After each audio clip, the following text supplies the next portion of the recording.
소리 잘 들리세요? 네. 방금 소개받은 지한이라고 합니다. 많이들 오셨네요. 이렇게 열심히 공부하시는 줄 몰랐습니다. 이게 어떻게 해서 이 과정이 이렇게 인기가 있는 것인지 참으로 신통방통한데요, 저는요. 제가 생각할 때. 저는, 아까 소개해드린 대로, 제 강원도 영월에 저희 은사 스님께서 만들어 온 절이 하나 있어요. 허름한 절입니다. 법당 하나 있어요. 아무것도 없어요. 근데 이제 그 강원도 영월 깊은 산골짜기에 있거든요. 거기 이름이 그 무릉도원 아시죠? 무릉도원. 거기 무릉도원리예요. 마을 이름이 그래요. 네, 마을 이름이 그런데 거기 구룡산이라고 9마리 용이 승천했다는 산이 하나 있습니다. 그 산에 저희 은사 스님께서 은사 스님 그 친부모님으로부터 물려받은 유산이 거기 있었어요. 그 땅이에요. 거기다가 이제 절을 하나 지어 놓은 건데, 강원도 깊은 산골이니까 거기는 뭐 신도도 없고 아무도 없어요. 아무도 없으니까 거기 누가 주지 살려고 하겠습니까? 아무도 안 가려고 하거든요. 그러니까 이제 은사 스님이 이제 저보고 네가 좀 가 있어라. 그래서 이제 제가 지금 가 있는 상황이고요.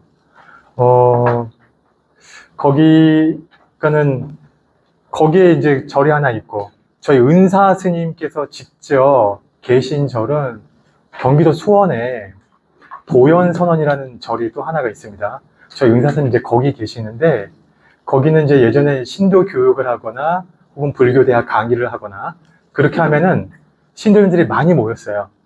뭐 많이 모일 때는, 예전에 뭐 많이 모일 때는 뭐 한 200여 명 교육을 하면요. 적게 모이면은 뭐 한 100여 명. 그랬다가 최근에는 이제 인원이 이제 점점 줄어드는 거예요.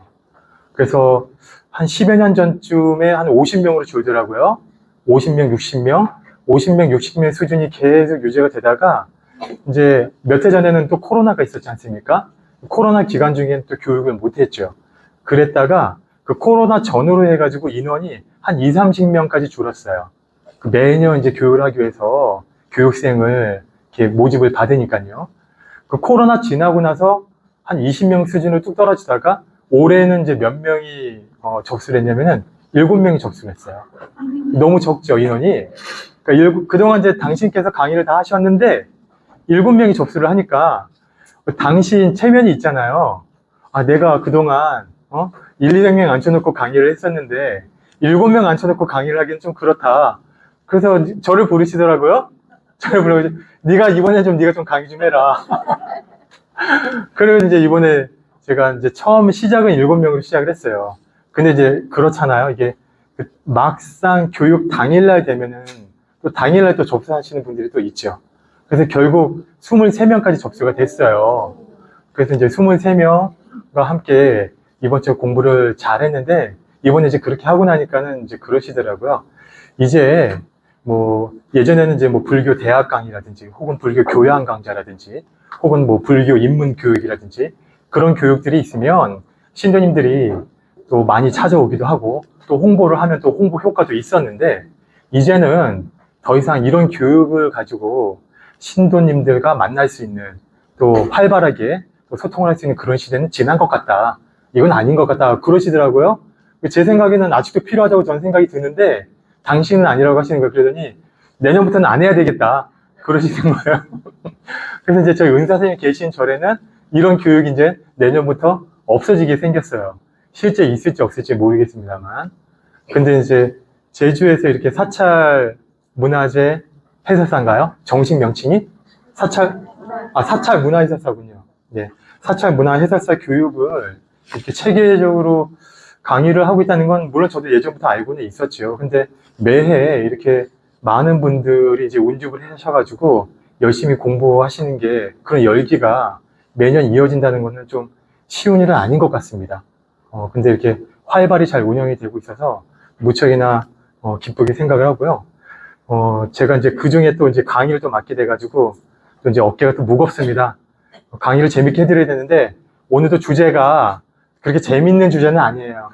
오늘 이제 우리가 뭘 할 거냐면은 불교 역사할 거잖아요. 그렇죠? 한번 책을 잠깐 한번 펼쳐보세요. 50쪽입니다. 50쪽의 불교 역사. 원래 제 전공은 불교 역사가 아니고, 제 전공은, 저는 이제 중국 불교 전공이거든요. 제 전공, 원래 전공이. 그래서 저는 화엄불교, 화엄철학, 그 다음에 천태불교, 뭐 이런 쪽, 그 다음에 구사론, 뭐 이런 게 이제 제 전공 분야예요. 화엄하면, 화엄은 들어보셨나요, 혹시? 화엄경이라고 하는 경전을 들어보셨죠? 네, 그래서 그 화엄경에서 다루고 있는 사상을 우리가 화엄사상 내지는 화엄철학이라고 하죠. 그 다음에 이제 이 화엄철학이라고 하는 것은 중국 불교에서 활발하게 번창한 그런 철학, 사상 조류가 되겠는데, 이거와 쌍벽을 이루는 중국 불교를 이끌어간 쌍벽을 이루는 또 하나의 사상이 있어요. 그게 이제 천태 사상이라고 합니다. 왜 천태 사상이냐면은 그 철학을 일구어낸 스님 법명이 뭘까요? 스님 법명이 천태였어요. 네. 그 스님 법명이 왜 천태냐면은 이 스님이 살았던 산 이름이 뭘까요? 왜 이렇게 잘 아시죠? 그렇습니다. 그 스님께서 살았던 산 이름이 천태산이었습니다. 그래서 그 스님의 법명이 천태 스님이 됐어요. 원래 법명은 지의예요. 원래 법명은 지의 스님인데 천태산에서 오랫동안 주석을 하셨기 때문에 천태 스님이라고 세상 사람들이 불렀었고, 이분이 나중에 이제 국사가 되죠. 수나라 시대의 스님이에요. 수나라. 당나라 이전에 수나라가 되게 짧았잖아요. 존속했던 기간이. 한 30여 년 되나요? 굉장히 짧습니다. 근데 수나라 이전에 진나라, 수나라 그 양대 국사를 했어요. 이 스님께서. 나중에 수나라 황제로부터 지자대사라는 그 시호를 하사를 받습니다. 그래서 우리가 천태지의 스님 또는 천태지자대사라고 부르는데, 이 스님이 창안해 놓은 불교의 핵심 철학을 우리가 천태사상이라고 부르고, 이게 중국 철학, 중국 불교에 있어서 화엄사상과 천태, 이게 양대 축이 되고 있어요.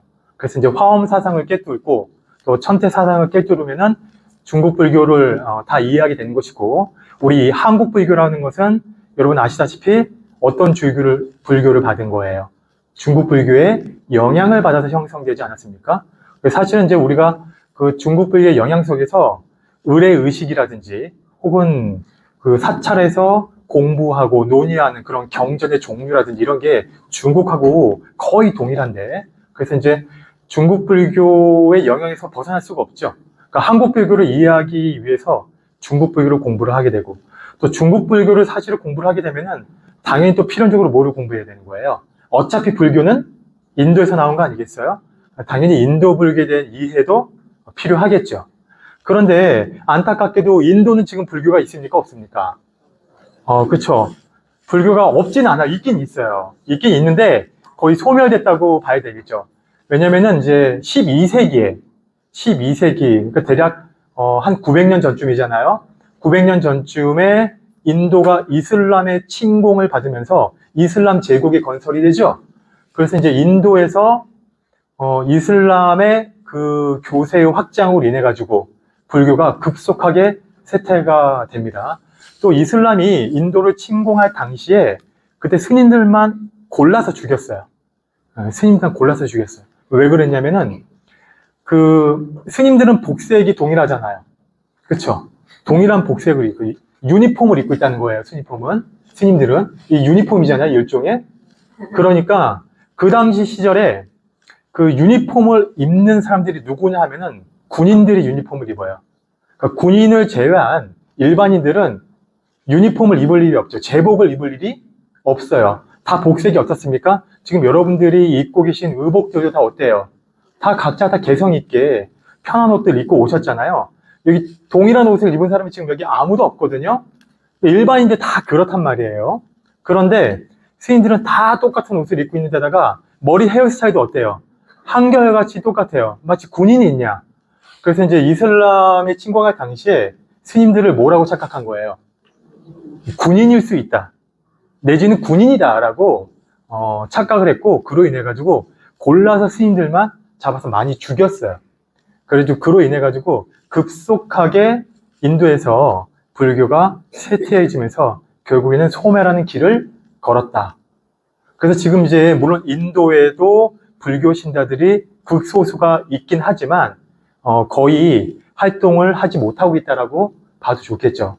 그러니까 인도 불교의 영향력은 그러니까 부처님께서 인도에서 태어나신 이래, 부처님은 지금으로부터 대략 2600년 전 사람이잖아요. 2600년 전에 불교가 일어나서 12세기쯤까지 인도에서 불교가 성장이 오다가 급격하게 쇠퇴한 이후로, 그 이후로 인도 불교의 역사는 있는 거예요, 없는 거예요? 없다고 보는 거죠. 그럼 그 인도 불교의 인도 불교의 영향력이 어느 나라로 전승이 된 거예요? 한편으로는 남방 불교로, 한편으로는 중국 불교로, 또 한편으로는 티베트 쪽으로 건너가게 됐죠. 근데 아시다시피 불교라고 하는 거는 크게 두 가지 계통이 있죠. 불교는 두 가지 계통이 있어요.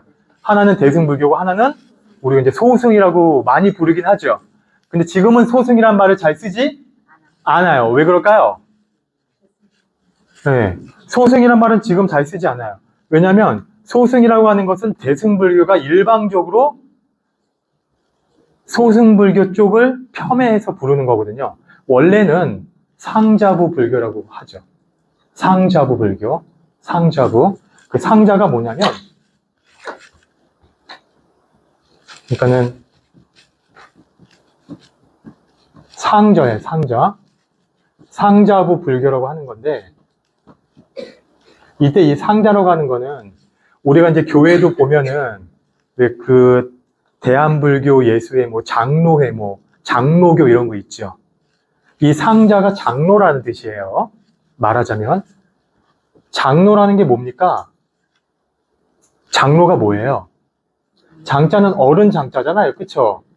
노자는 늙을 노자인데 이게 지금 공경의 표현이죠. 어르신이라는 뜻이에요. 그냥 글자 그대로 해석하면 특별한 뜻이 아니라 어르신이라는 뜻이에요. 그냥 존경받아 마땅하신 분 이런 뜻이거든요. 어르신을 존칭하는 그런 용어인데 이 장로라고 하는 용어 자체도 원래는 불교 말인 거 아시죠? 이거 불교에서 나온 거예요. 지금 이제 교회에서 뭐 장로님, 장로교 이렇게 말을 쓰지만 그 용어 자체는 원래 불교에서 다 쓰던 거예요. 그러니까 기독교가 우리나라로 들어와서 혹은 동양사회로 들어와서 기독교가 그 해당 국가 언어로 번역이 돼야 되잖아요. 성경이 우리말로 번역이 돼야 되고 성경이 중국어로 번역이 되고 성경이 일본어로 번역이 되고 그 동아시아 각국의 언어로 번역이 될 때 뭐 어떤 종교 언어에 기반을 두고 번역을 하냐면은 불교 용어에 기반을 두고 번역하는 작업이 이루어져요. 그래서 이제 기독교 내에 상당수 이 불교 용어가 많이 들어가 있다고 볼 수가 있어요. 너무나 적극적으로 활용한 나머지 교회 가면 예배 보죠. 예배란 말도 원래는 뭐예요? 우리는 뭐라고 해요? 불교에서 뭐라고 합니까? 부처님을 찬탄하고 공약물을 올리고 이런 활동들, 그런 의식들 우리 뭐라고 그래요? 예불이라고 하거든요. 근데 이 예불이라고 하는 것은 원래는 뭐의 개념이냐면은 옛날엔 다 예배라고 불렀어요. 왜냐면은 부처님께 예를 표하면서 뭐를 하는 거예요? 절하는 거잖아요. 그렇죠? 그래서 이게 예배라고 하는 개념 안에 각종 의식 활동이 있고 또 부처님께만 예불이라고 하는 것은 부처님께 예를 표현하는 뜻이긴 하지만 실제 우리가 예불문을 보게 되면 불교에서 행해지고 있는 예불문을 보게 되면은 부처님에게만 예불을 하는 것이 아니라 누구한테도 예불을 합니까? 부처님, 그 다음에 뭐 보살님, 그 다음에 역대 고승 대덕들 뭐 이런 분들 이름이 다 들어가 있어요. 그러니까는 또 불법승 삼보라고 하는 것에 다 예불을 다 포하기 때문에 예불을 다 올리기 때문에 예배를 다 올리기 때문에 예불이라고 하는 말은 좀 편협한 말이 될 수가 있는 거죠. 그래서 예배라고 원래 표현했던 것인데 그 이웃 종교에서 너무나 적극적으로 예배라고 하는 말을 사용한 나머지 그게 이제 보편화가 된 거예요.